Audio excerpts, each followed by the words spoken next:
Par ici parler de politique. Casimir Pédia, journaliste donc spécialisé des questions économiques, va nous dire deux mots au sujet de la candidature proposée de Romuald Wadagna à la présidentielle de 2026.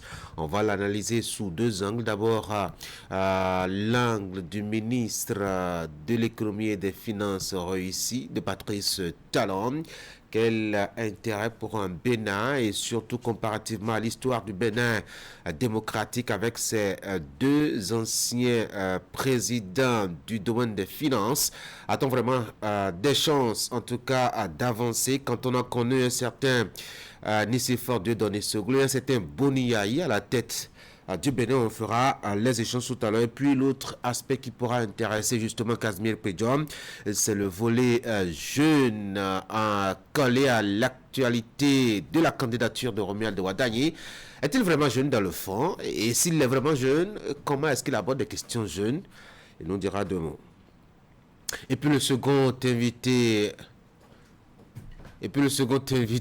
notamment un journaliste toujours aux questions économiques, hein, c'est celui, je dois dire, toujours actif les mercredis sur Actu Matin, Jacques Degbé, qui va nous parler des taux de chômage.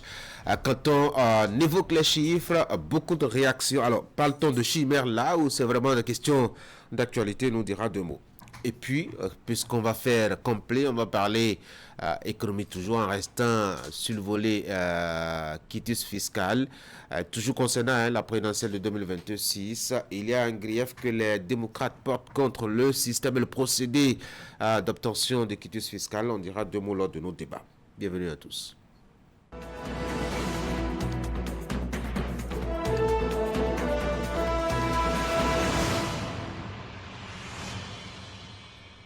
Voici donc la une des journaux avec fraternité ce matin. Élection à la FBHB, la Fédération béninoise de handball. La famille du handball béninois salue le bilan évocateur de Sidiko Karimou. Accord UPR-BR FCBE, redistribution de la carte politique. Clap de fin pour la troisième édition de Move Gaming League. Et puis inclusion financière dans le mono. Le FNM sensibilise les populations locales et de communs sur les microcrédits. Dynamisme, info, école gratuite pour toutes les filles jusqu'en terminale. Un fait concret social attendu pour cette année. Académique, quitus fiscal, le Parti Les Démocrates dénonce une nouvelle manœuvre d'exclusion en 2026. Nous sommes avec le potentiel maintenant. Session supplémentaire à l'intention des candidats aux épreuves sportives du concours douane 2025. Prolongement suspect, colère et doute. Gros malaise à la douane. Passons à nouvelle génération, élection générale de 2026, délivrance du quitus fiscal. Le Parti Les Démocrates expose ses inquiétudes. Et puis, le quotidien, l'informateur, assainissement fluvial, les résultats des investissements à Cotonou. Nous sommes avec Matin Libre, élection à la FBHB, Sidiko Karim plébiscité par la famille du handball au Bénin.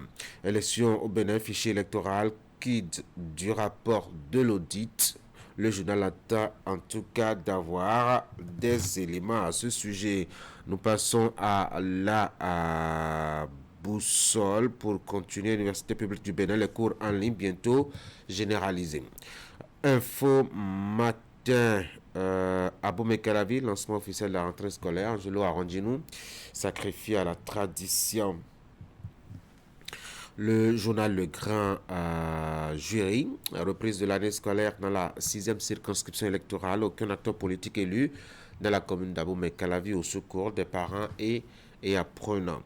Décryptage info, premier semestre de 2025, une hausse brutale et généralisée du prix du ciment.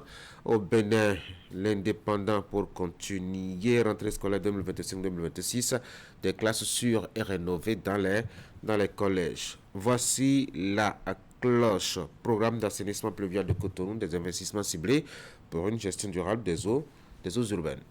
Le routier, mesure sociale prolongée au Bénin, la gratuité du CIP et l'acte de naissance sécurisé étendu jusqu'au 19 septembre prochain. Nous sommes avec l'événement précis Transport interurbain, vous avez donc les éléments se rapprochent des populations d'Adjara et environ. La nouvelle tribune, quitus fiscal pour les élections 2026, des mentions objet de polémique selon certains acteurs politiques. Voici Libération, rénovation de 135 collèges au plan national, 2,4 milliards de francs CFA pour le mieux-être des apprenants et des enseignants. Le quotidien d'Abarou, signature d'accord entre FCBE et les partis UPR et BR de la mouvance, Paul Hongpa et les Coris sortent dans le dos. Nous sommes avec le programme élection rentrée scolaire 2026 au Bénin, 2,74 milliards de francs CFA investis dans la rénovation des écoles. Passons à la nouvelle génération qui a déjà passé par ici. Élection générale de 2026, délivrance de quitus fiscal. Le parti LD expose ses inquiétudes. Et voici Fraternité pour la deuxième lecture. Élection à la FBHB. La famille du handball béninois salue. Le bilan est vocateur de Sidikou Karimou. Accord UPR, BRFCB, redistribution de la carte politique. Club de fin pour la troisième édition de Move Gaming League. Et puis, inclusion financière dans le mono. Le FNM sensibilise la population de Lokosa et de commun sur les microcrédits. Voilà donc ce qu'on peut retenir. La une des journaux ce matin à l'intérieur de Fraternité, toujours cette insécurité routière provoquée notamment par des transporteurs, des gros porteurs, je veux dire, les camions qui circulent sur nos axes en pleine journée avec des conteneurs en déséquilibre. Ils ont encore frappé et c'est notamment la page 3 de Fraternité que vous lisez cette actualité-là. Il y a eu une chute d'un conteneur sur l'axe à Pota à Kassato. Heureusement, il n'y a pas eu de victimes, mais il y a justement que la chute a provoqué des dégâts matériels importants et surtout ralenti la circulation, a rapporté donc le reporter. Et puis, au-delà des frontières continentales, l'Afrique est doublement pénalisée par le protectionnisme de Donald Trump.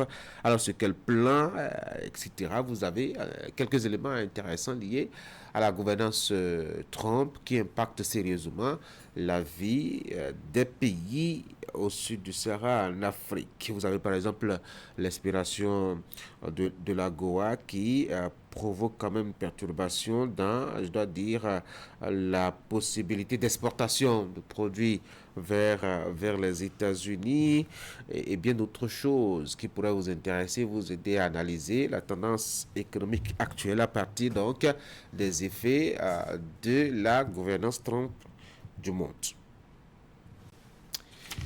Nous allons passer maintenant au bulletin d'information. Ingrid, bonjour.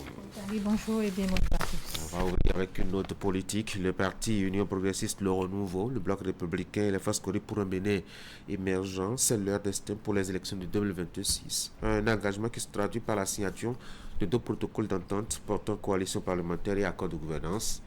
On vous dira deux mots en plus. On dira aussi deux mots au sujet de cette cérémonie de remise officielle de la liste électorale informatisée provisoire aux élus locaux organisée par l'Agence d'identification des personnes ANIP. Cette opération marque une avancée majeure dans la mobilisation citoyenne et la transparence du processus électoral en vue des élections générales de l'année prochaine.